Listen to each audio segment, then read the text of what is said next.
Hi hello, ಇವತ್ತು ನಾನು ಎಣ್ಣೆಗಾಯಿ ಬದನೆಕಾಯಿ ಹೇಗೆ ಮಾಡೋದು ಅಂತ ಹೇಳ್ಕೊಡ್ತಾ ಇದ್ದೀನಿ. ಇದು ರೊಟ್ಟಿ ಚಪಾತಿ ಜೊತೆ ತುಂಬ ಚೆನ್ನಾಗಿ ಟೇಸ್ಟ್ ಬರುತ್ತೆ ಮತ್ತು ಅನ್ನದ ಜೊತೆನೂ ತುಂಬ ಚೆನ್ನಾಗಿ ಟೇಸ್ಟ್ ಬರುತ್ತೆ. ಈಗ ನಾನು ಬದನೆಕಾಯಿನ ತೊಳೆದಿಟ್ಕೊಂಡಿದ್ದೇನೆ ಮತ್ತು ಈರುಳ್ಳಿ, ಕೊಬ್ಬರಿ, ಕರಿಬೇವು ಸೊಪ್ಪು, ಕೊತ್ತಂಬರಿ ಸೊಪ್ಪನ್ನು ಹೆಚ್ಚಿಟ್ಕೊಂಡಿದ್ದೇನೆ ಮತ್ತು ಶೇಂಗಾ ಇಟ್ಕೊಂಡಿದ್ದೇನೆ. ಶೇಂಗಾನ ಹುರ್ಕೊಳ್ತಿದ್ದೇನೆ. ಈಗ ಶೇಂಗಾ ಬ್ಲ್ಯಾಕ್ ಆಗುವವರೆಗೂ ಹುರ್ಕೊತೇನೆ.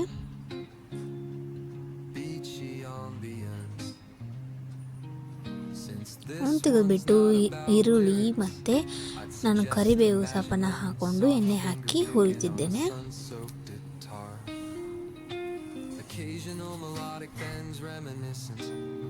ಅದನ್ನು ನಾನು ಒಂದು ಮಿಕ್ಸಿ ಜಾರ್ಗೆ ಹಾಕೋತೇನೆ. ಮತ್ತು ಈಗ ಒಣ ಕೊಬ್ಬರಿಯನ್ನು ಹೆಚ್ಚಿಟ್ಕೊಂಡಿದ್ದೆಲ್ಲ ಅವನು ಹುರ್ಕೊತಿದ್ದೇನೆ. ಎಣ್ಣೆ ಹಾಕಿನೇ ಹುರ್ಕೋಬೇಕು. ಅದನ್ನು ಕೂಡ ನಾನು ಒಂದು ಮಿಕ್ಸಿ ಜಾರ್ಗೆ ಹಾಕೊತೇನೆ. ಆಮೇಲೆ ಶೇಂಗಾನ ಹುರಿದಿಟ್ಕೊಂಡಿದ್ವಲ್ಲ ಅದನ್ನು ಸಪ್ಪೆ ತೆಗೆದುಬಿಟ್ಟು ಹಾಕಿದ್ದೇನೆ.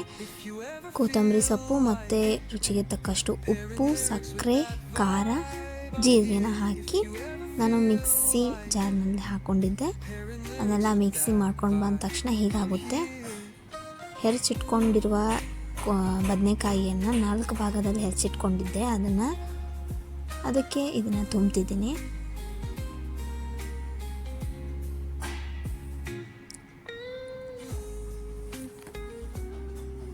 ಈಗ ಅಷ್ಟು ತುಂಬಿಕೊಂಡಾಯಿತು. ಎಣ್ಣೆ ಹಾಕಿ ಸಾಸಿವೆ, ಜೀರಿಗೆ ಹಾಕ್ತಿದ್ದೇನೆ ಮತ್ತು ಕರಿಬೇವು ಸೊಪ್ಪು, ಈರುಳ್ಳಿ ಚೆನ್ನಾಗಿ ಫ್ರೈ ಮಾಡ್ಕೊಳ್ಳಿ.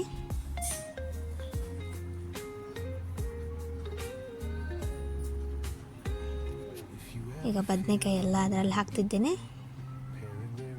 ಇನ್ನು ತುಂಬ ಚೆನ್ನಾಗಿ ಫ್ರೈ ಮಾಡ್ಕೋಬೇಕು.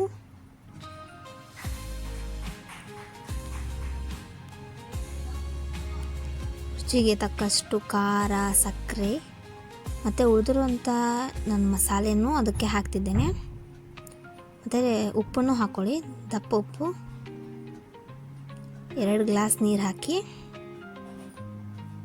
ಕುದಿಸ್ಕೊಳ್ಬೇಕು. ಈಗ ಕೊತ್ತಂಬರಿ ಸೊಪ್ಪನ್ನು ಹಾಕ್ತಿದ್ದೇನೆ.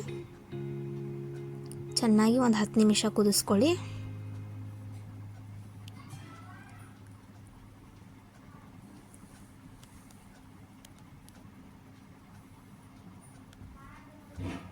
ಈಗ ರೆಡಿ ಆಯಿತು. ಈ ವಿಡಿಯೋ ನಿಮಗೆ ಇಷ್ಟ ಆಗಿದ್ರೆ ಲೈಕ್ ಆ್ಯಂಡ್ ಸಬ್ಸ್ಕ್ರೈಬ್ ಮಾಡಿ. Thank you.